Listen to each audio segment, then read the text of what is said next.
Mr Speaker. I call the honourable member Nikki Wagner.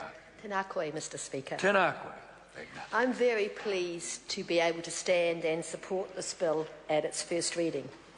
As we've heard, it's a private bill brought to the House by Te Uru Flavel, and I think it's important to thank him for the work that he's done to bring this bill here, because these bills are difficult, they are convoluted, they have a long history.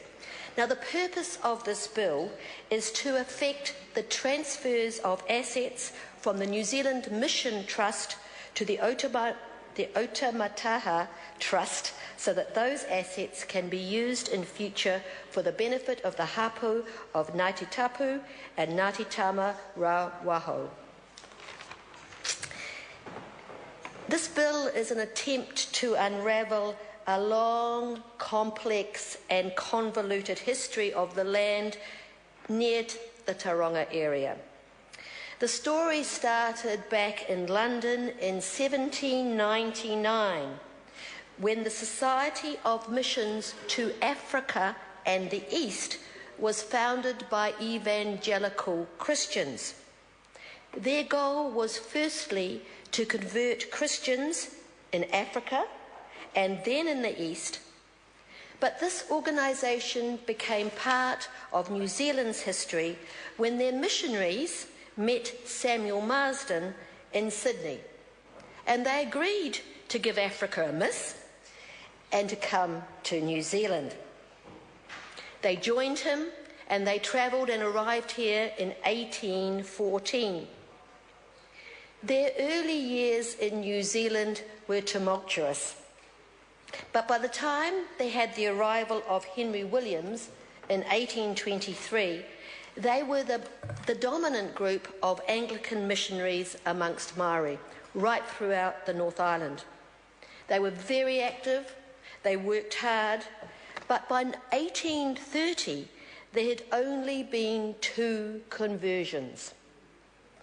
However, during those 1830s, the tide turned and there was a mass conversion of Māori, and they believed that within only 15 years, it was estimated that by 1845, 43,000 Māoris were attending Church Mission Society services. Now, with this expansion, they established mission stations throughout the North Island. And in 1838, the Reverend A.N. Brown, acting on behalf of the Church Mission Society, purchased 2 blocks of land at Te Papa. Now, Te Papa, of course, is now central Taronga, and that included the Otamataha from Tangata Whenua. In 1867, 4/5 of this land was gifted to the Crown, and the Crown used that to settle military settlers. The area that this land was had also adjacent land which had been confiscated from Māori, and that was used as a settlement as well. Now, the key point here is that this 1838 purchase by the Church Mission Society was never accepted by Tangata Whenua.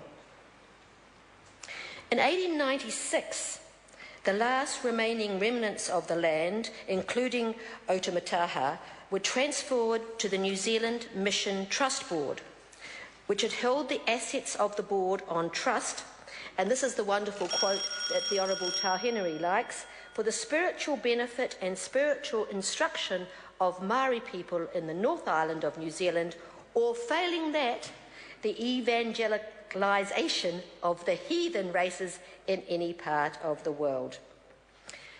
It's a fascinating story, and we look forward to unravelling it in the Māori Affairs Select Committee, hearing the full story and making sure that we do the right thing by Tangata Whenua.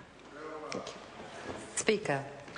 I call the honourable member Catherine Delahunty. Tēnā koe, Mr Speaker.